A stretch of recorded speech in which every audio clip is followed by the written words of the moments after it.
menjadi daging di dalam satu kesatuan yang tidak campur baur, dan dengan sukarela menyerahkan diri kepada salib bagi kami, yang melaluinya Ia membangkitkan manusia yang diciptakan pertama dan menyelamatkan jiwa kita dari kematian.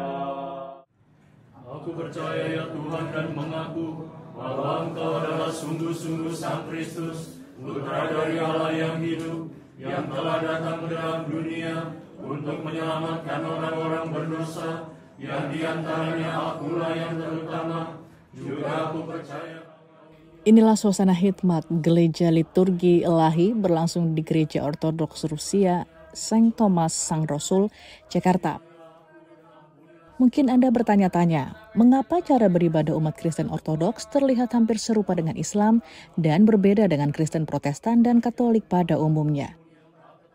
Menurut Kepala Paroki Gereja Ortodoks Rusia Sang Thomas Romo Boris Setiawan, hal ini dikarenakan Kristen Ortodoks merupakan bagian dari agama Semitik kuno, yakni agama-agama monoteistik yang berasal dari bangsa Semit yang meliputi Islam, Nasrani, dan Yahudi. Sehingga Romo Boris mengatakan ketiga agama tersebut memiliki sejumlah kesamaan dalam tata cara peribadatan. Di Indonesia, Romo Boris mengatakan terdapat 5 yurisdiksi Kristen Ortodoks yang eksis.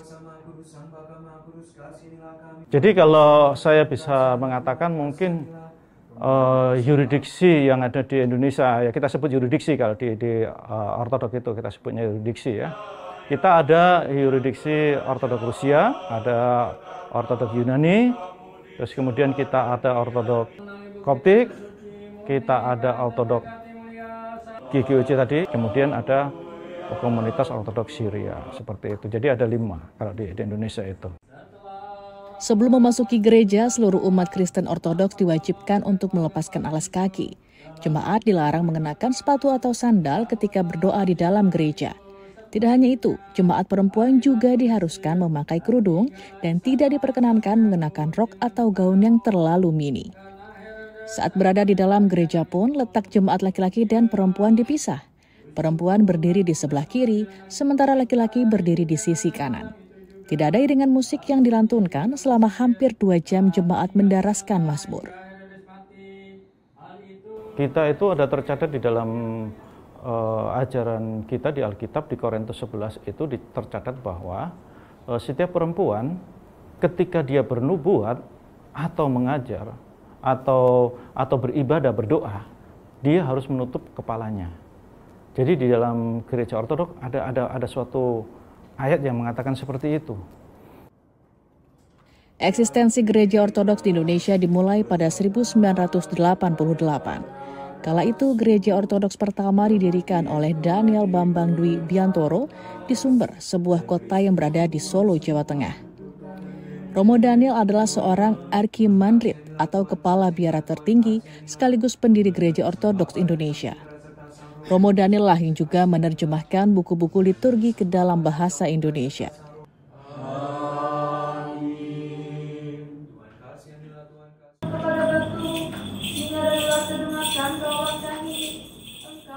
Upaya tersebut berbuah manis dengan adanya pengakuan resmi dari pemerintah terhadap gereja Ortodoks di Indonesia pada tahun 1996. Meski telah mendapat pengakuan, jumlah umat Kristen Ortodoks di Indonesia tidak sebanyak umat Katolik atau Kristen Protestan, hanya sekitar 1.000 hingga 3.000 orang. Hal ini membuat mereka menjadi minoritas yang rentan mendapat opini negatif dari sekitar, terlebih soal cara ibadah yang berbeda. Misalnya saja ketika merayakan Hari Raya Natal. Bagi mereka yang mengikuti kalender Julian lama seperti Ortodoks Rusia, Natal dirayakan pada 7 Januari. Sementara bagi umat Ortodoks Konstantinopel yang menggunakan kalender Julian baru, Natal dirayakan setiap tanggal 25 Desember. Kristen Ortodoks juga dianggap sebagai agama yang kuno oleh umat Nasrani. Banyak umat Nasrani di Indonesia yang belum mengetahui tentang Kristen Ortodoks, khususnya anak-anak muda. Perkenalkan, nama saya Teneva Lisa. Saya asalnya dari Singkawang, Kalimantan Barat dan sudah Jakarta dari 2018. Namanya yang kudus, segenap batinku, terpujilah Engkau ya Tuhan.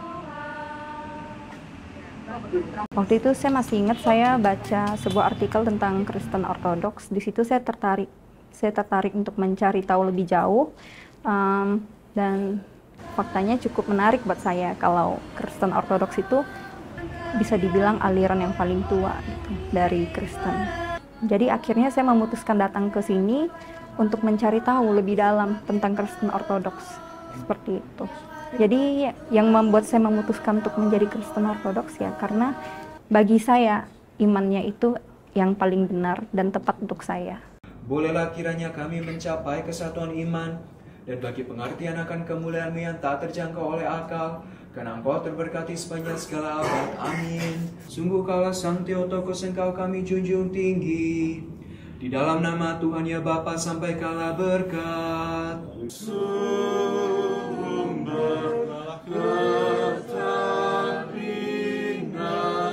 Mungkin orang-orang awam itu nganggapnya Kristen Ortodoks itu aliran baru gitu. Padahal faktanya Kristen Ortodoks itu aliran yang lebih tua dari denominasi lainnya gitu kan.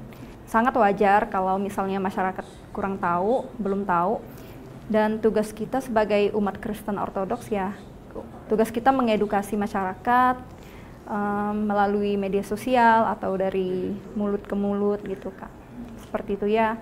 Saya harap sih masyarakat bisa tahu lah kalau Ortodoks itu juga salah satu keberagaman dari Indonesia gitu. Allah kita adalah Allah keselamatan kita. Allah Maha Kudus, Sang Kuasa, Maha Kudus, Sang Bapa, Maha Kudus, kasihanilah kami. Ya baginda, maafkanlah pelanggaran-pelanggaran kami. Ya Sang Maha Suci, kunjungilah kami dan sembuhkanlah kelemahan-kelemahan kami demi nama-Mu. Tuhan kasihanilah, Tuhan kasihanilah, Tuhan kasihanilah. Kemuliaan bagi Sang Bapa dan Sang Putra serta Sang Roh Kudus. Perkenalkan, nama saya Oskar Hadi Wianto. Nama baptis saya Tikhon, diambil dari Santo Tikhon dari Zadonsk di Rusia. Saya berdomisili di Jakarta dan saya di sini di Paroki Santo Thomas Rasul sebagai Ketua Pemuda. Tuhan kasihanilah, Tuhan kasihanilah, Tuhan kasihanilah, Tuhan kasihanilah. Apa yang membuat saya memutuskan itu karena saya belajar sejarah dan banyak hal yang lain juga. Saya merasa masuk ke gereja Ortodoks itu sebagai tempat pijakan pertama, di mana saya juga bisa melihat banyak view yang lain gitu kan. Karena saya dulu merasa,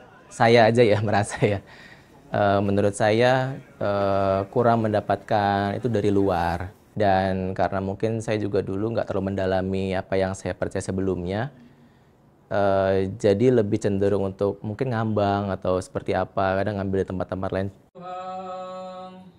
Tuhan kasihanilah, Tuhan kasihanilah, Tuhan kasihanilah.